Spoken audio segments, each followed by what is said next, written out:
Hello everyone. आज हम कक्षा 10 के लिए क्लास 10 के लिए वर्कशीट नंबर 15 कर रहे हैं, जो 9 अगस्त 2021 की आपकी वर्कशीट है। और यहाँ पर क्या दिया गया है, relation between zeros and coefficient of a polynomial. आपके पास कहता है कि द्विघात बहुपद जो होते हैं, जिनकी घात 2 होती है, या फिर जहाँ पर आपका पॉलिनोमियल होते हैं जो पावर 2 वाले होते हैं, उनके गुणांकों और शून्यकों में संबंध को ज्ञात करना। हम जानते हैं, हमने जो वर्कशीट पहले की है जहाँ पर हमने पॉलिनोमियल्स को पढ़ा था, क्वाड्रेटिक इक्वेशंस को, क्वाड्रेटिक पॉलिनोमियल्स को, जिन्हें हम हिंदी में द्विघात बहुपद कहते हैं, वहाँ पर हमने जाना था कि गुणांक और शून्यक क्या होते हैं। इस वर्कशीट में हम गुणांक और शून्यकों को रिवाइज करेंगे और द्विघात बहुपद को हमें किस तरह से फैक्टराइज करना है या उसके गुणनखंड बनाने हैं, ये सब हम आज पढ़ने वाले हैं। तो सबसे पहले यहाँ पर देखिए, द्विघात बहुपद क्या होता है। द्विघात बहुपद आपका इस तरह से लिखी गई एक इक्वेशन होती है, जहाँ हम कहते हैं ए एक्स का स्क्वायर मैं करूँ प्लस में B x plus C equal to क्या होगा, 0 होगा। ये हमारा एक समीकरण बन जाता है द्विघात बहुपद या द्विघात समीकरण, जिसे कहते हैं क्वाड्रेटिक पॉलिनोमियल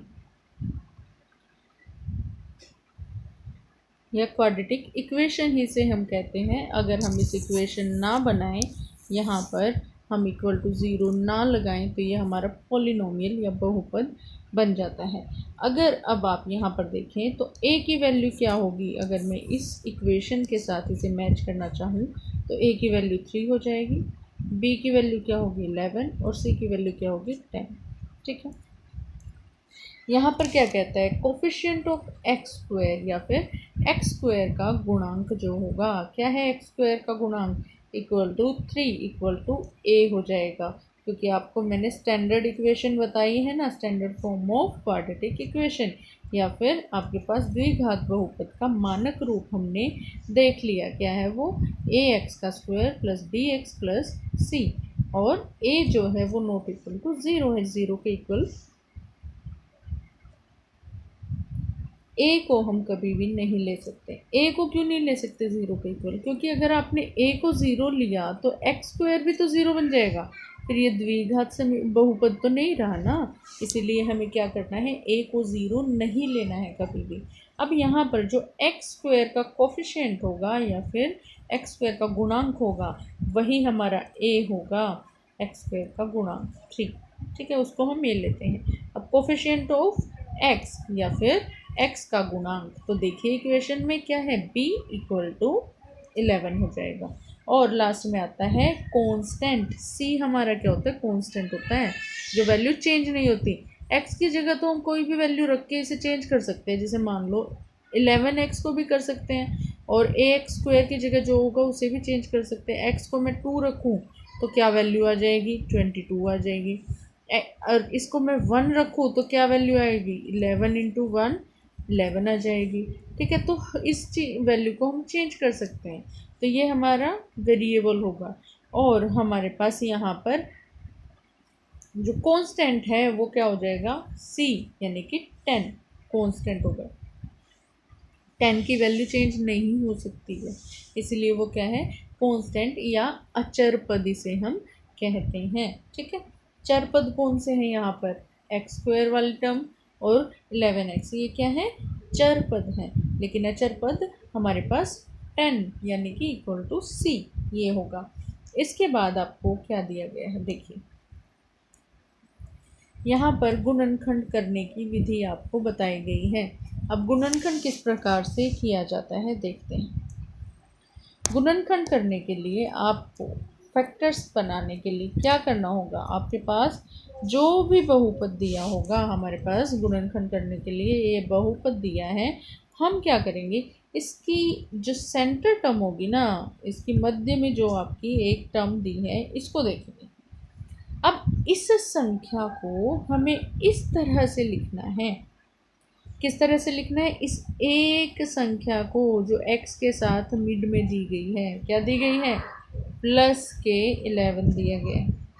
इसको हमें जमा या घटा में इस तरह जोड़ा बनाकर लिखना है, दो संख्याओं में बांटकर, कि अगर उन दोनों संख्याओं को क्या किया जाए? जमा किया जाए तो क्या है? यही संख्या है। और उनको गुणा किया जाए तो क्या है? 5 × 6 करो, कितना आया?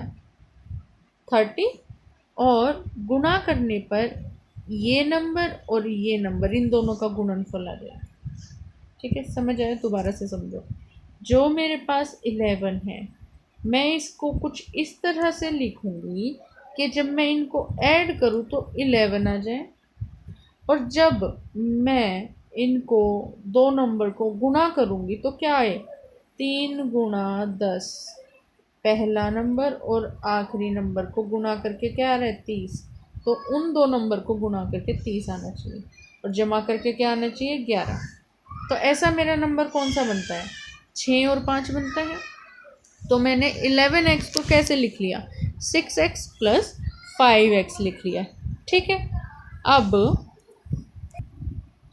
यहाँ 6 + 5 जब हम कर देंगे तो क्या होगा? 6 + 5, हम इसे के पहले एक स्टेप और लिख सकते हैं, = अगर हम इसे लिखना चाहें, हम लिखेंगे 3x² प्लस में 6 + 5 इंटू में x प्लस में 10।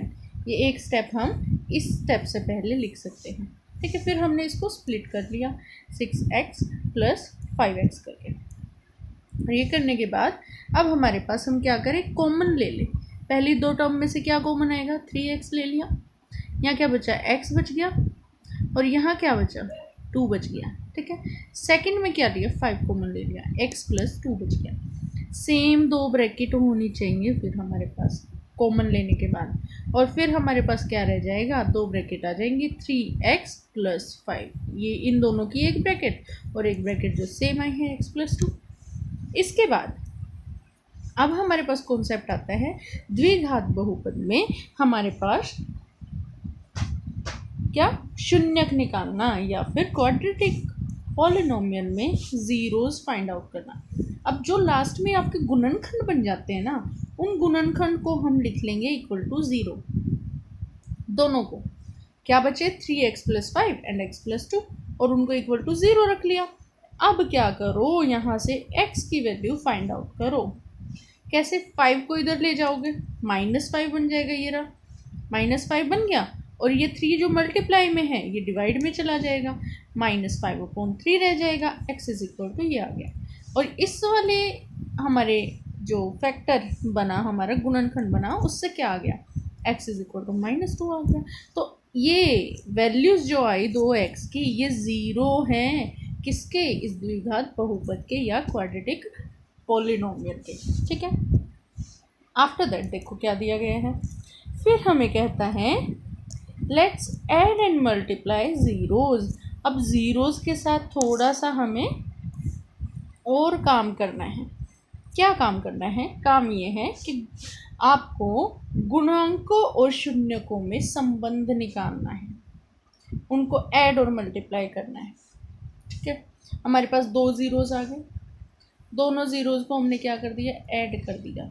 ऐड करने के बाद 11/3 आ गया। ठीक है, ये ऐड किया, और 11 - 11/3 आ गया। अब आप क्या देखते हो? देखिए हमारे पास क्या मिलता है हमें, कि हमारे पास जो बहुपद या पॉलिनोमियल दिया गया था उसमें आपके पास 11 है, तो x का गुणांक मतलब माइनस, जब हमने इनको ऐड किया तो क्या आया? -ऑफ x का गुणांक, या फिर हम कहें कोफिशिएंट ऑफ x। ठीक है, divide by coefficient of x क्या है आपका? b है ना, तो -b अपॉन में x² का गुणांक। x² का गुणांक आपका क्या बनेगा? 3 बनेगा, डिवाइड बाय a। 3 किसकी जगह पर है? a की जगह पर। तो ये रिलेशनशिप आ गया, यानी कि सम ऑफ ज़ीरोज़ जो होगा या फिर शून्यकों का जोड़ जो होगा वो बराबर होगा इसके माइनस एक्स का गुणांक जो हो माइनस एक्स का गुणांक डिवाइड बाय किसका गुणांक, एक्स स्क्वायर का गुणांक। ठीक है, उसके बाद अगर इनका गुणनफल निकालना है तब क्या करोगे, इनका गुणनफल निकालने के लिए गुणनफल निकाला 10/3 आया। अब यहाँ पर क्या होगा, आपकी अचर संख्या जो c है वो और उसके बटे में एक्स स्क्वायर का गुणांक जब मल्टीप्लाई करेंगे शून्यांकों को या ज़ीरोज़ को तो वो गुणा करने पर c/a देंगे। ठीक है, ये आपके दो फॉर्मूलाज हैं, पहले भी हमने एक वर्कशीट में ये पढ़े हैं, इनको रिवाइज करें आप। और इसी से हम क्या निकालते हैं, गुणांकों और शून्यकों का संबंध निकालते हैं। ये आ गए दो फॉर्मूलाज के शून्यकों का जो योग होगा वो होगा -b/a। -b यहाँ पर होता है और a यहाँ होता है, -b/a होगा और शून्यकों का गुणनफल क्या होगा, c/a हो जाएगा। ठीक है, आपके पास ये दो रिलेशन या संबंध आ जाएंगे। सम ऑफ ज़ीरोज़ आपका -b/a and product of zeros c/a हो जाएगा। अब आपके पास क्वेश्चन दिया है, देखिए क्या क्वेश्चन है, कुछ इस तरह से कहता है वेरीफाई करें, verify the relationship between zeros and coefficient of polynomials. Zeros और कोफिशिएंट ऑफ पॉलिनोमियल्स का पॉलिनोमियल जो आपको दिया गया है उनका रिलेशन निकालना है। द्विघात बहुपद ये दिया गया है x² + 4x - 12 और शून्यकों और गुणांकों के बीच के संबंध की सत्यता की जांच करें।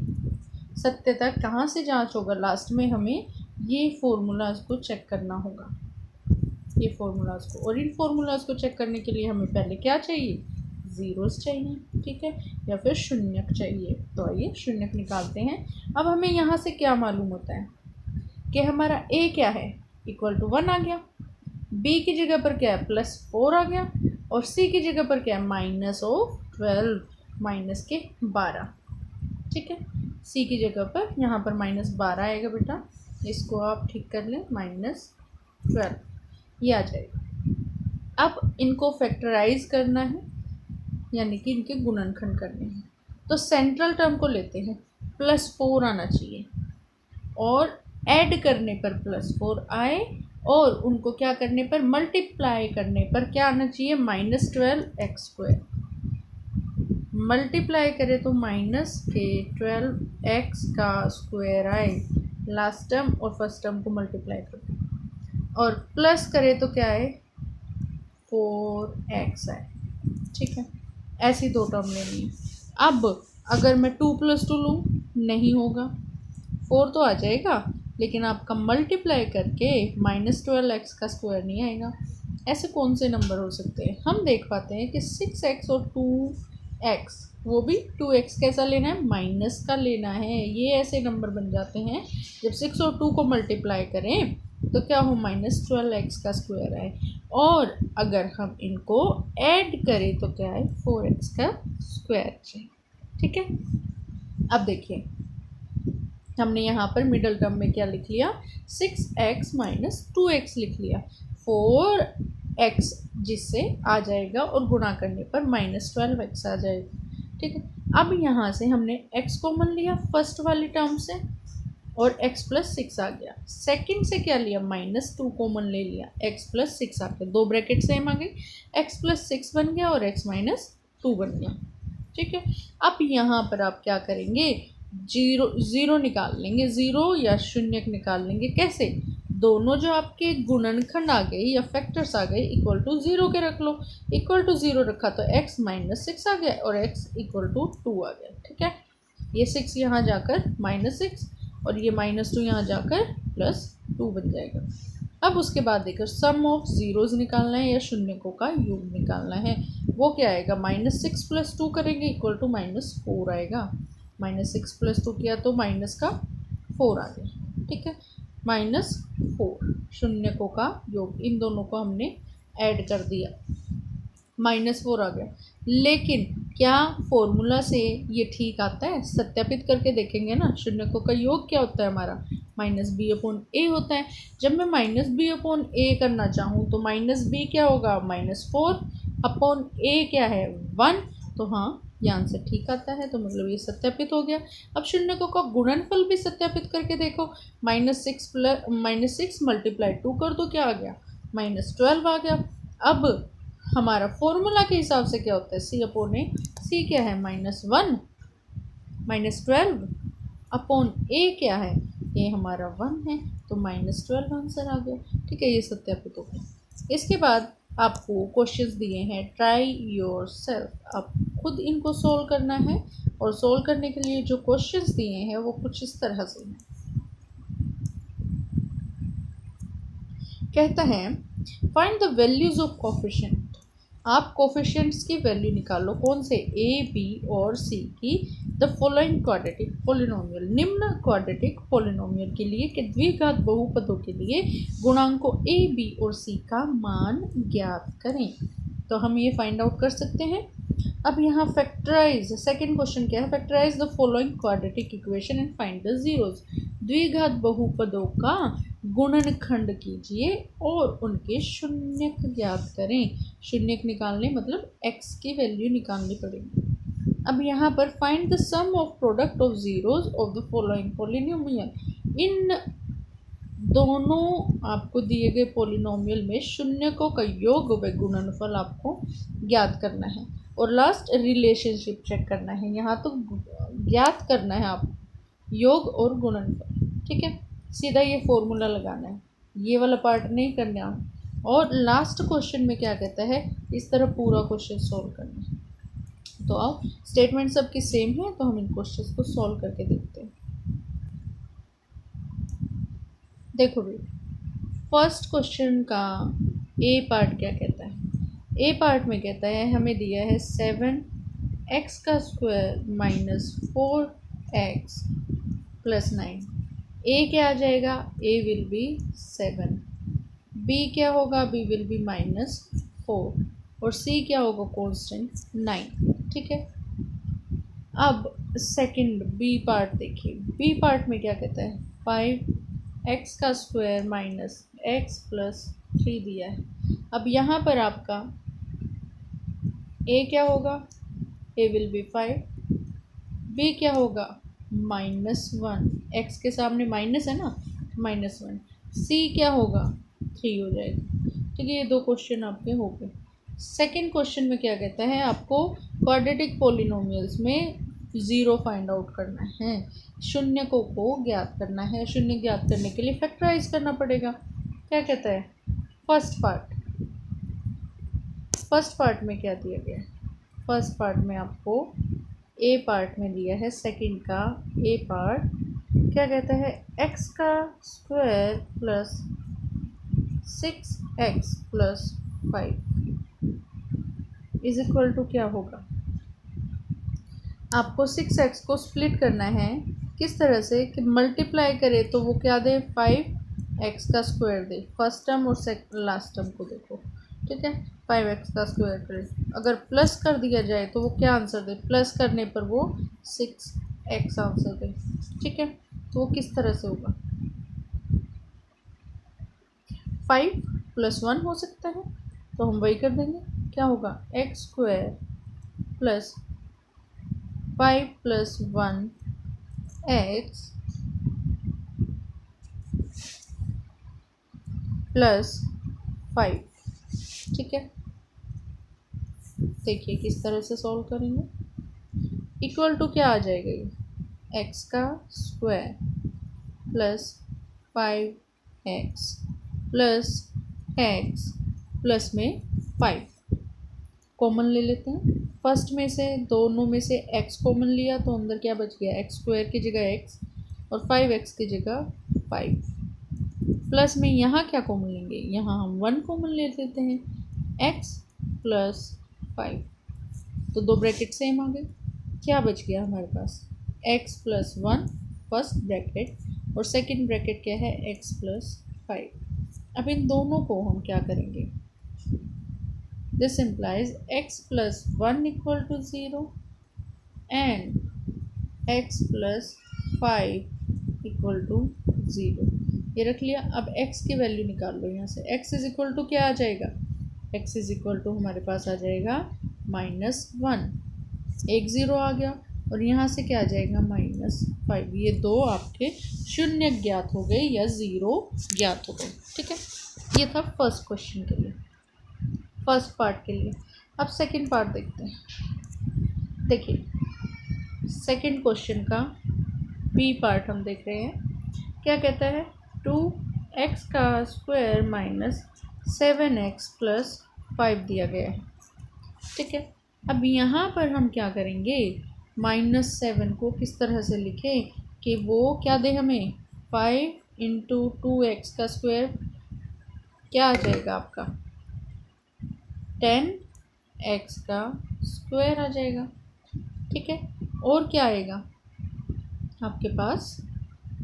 मल्टीप्लाई करने पर ये आना चाहिए, और प्लस करने पर क्या आना चाहिए? प्लस करने पर -7x आना चाहिए। देखते कैसे करते हैं। तो यहाँ पर क्या हो गया? अब हम इनको किस तरह से लिखें? 5 और 2 के पेयर में लिख लेते हैं, और -7 आंसर आना चाहिए तो -5 ले लेते हैं, क्योंकि जो बड़ी संख्या के आगे हमारा साइन होगा वही आंसर में साइन आएगा। तो क्या कर लेते हैं? हम लिखते हैं 2x का स्क्वायर माइनस में 5 -1 नो -2 इंटू x, और प्लस में फिर से क्या लिखते हैं? 5 लिखते हैं। अब देखिए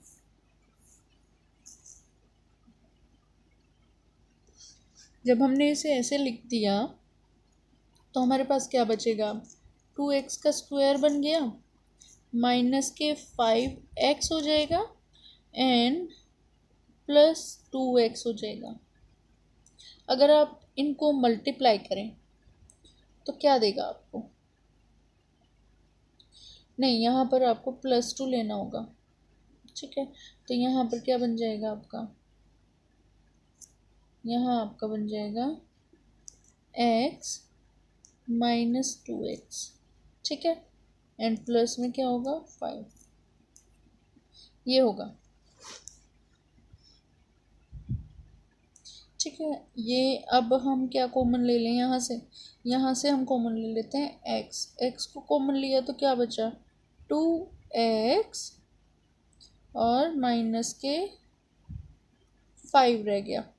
और अब दूसरे में से कॉमन लें तो -1 कॉमन ले लेते हैं। -1 कॉमन लिया, क्या बच गया? 2x माइनस 5 बच गया। ठीक है, 2x माइनस 5 ये रह गया। अब यहाँ से आपके दो ब्रैकेट बन गए, क्या? x minus 1 2x minus 5, x minus 1 and 2x minus 5। आपके पास दो ब्रैकेट आ गए। अब यहाँ पर आपको ज़ीरो निकालने या शून्यक निकालने हैं। उसके लिए क्या करेंगे? This implies x minus 1 equal to 0 रखो, और क्या रखो? And 2x minus 5 equal to 0 रखो। ठीक है, इनको इक्वल टू 0 रखने के बाद आपके पास क्या आएगा? ज़ीरोज़ फाइंड आउट हो जाएंगे। x क्या आ जाएगा? +1 आ जाएगा, एंड यहाँ पर क्या बचेगा? 2x है, इक्वल टू क्या आ जाएगा? 5, और x क्या आ जाएगा? 5/2 आ जाएगा। तो ये दो वैल्यूज़ आ गई आपकी, शून्यक या फिर 0 1 एंड 5/2 आ गया। ठीक है, अब इसके बाद लास्ट अगला क्वेश्चन देखिए। Find the sum and product of zeros of polynomial. आपको क्या निकालना है? Sum of zero and product of zero, मतलब शून्यकों का योग और शून्यकों का गुणनफल।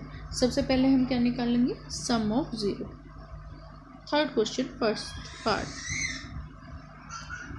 क्या लिखोगे? ए पार्ट में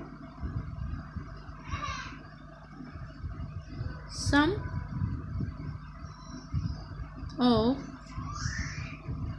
ज़ीरोज़। सम ऑफ ज़ीरोज़ निकालने का फॉर्मूला क्या है?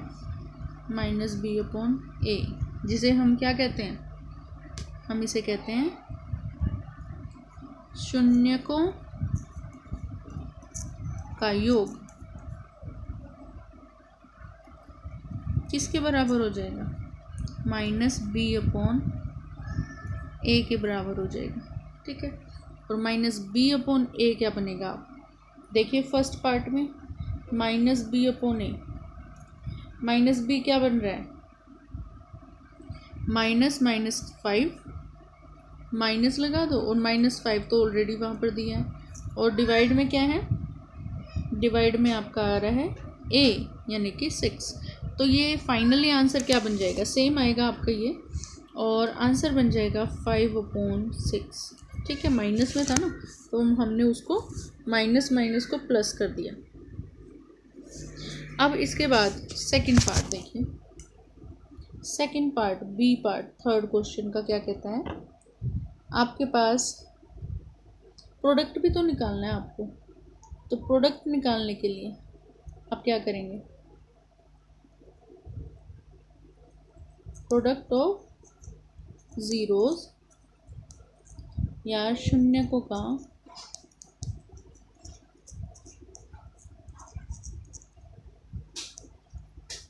गुणनफल।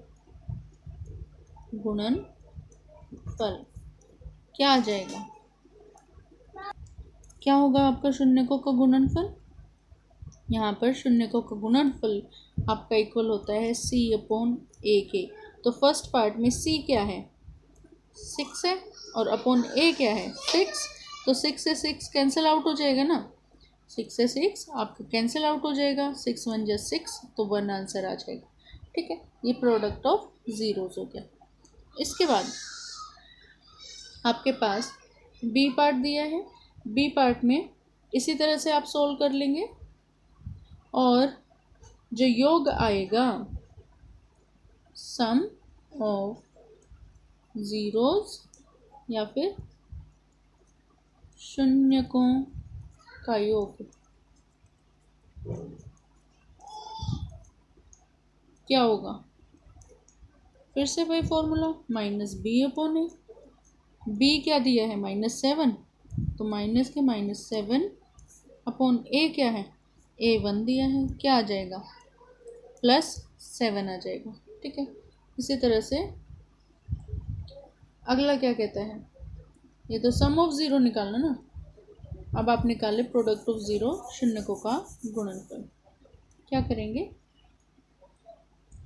Product of zero equal to शून्यकों का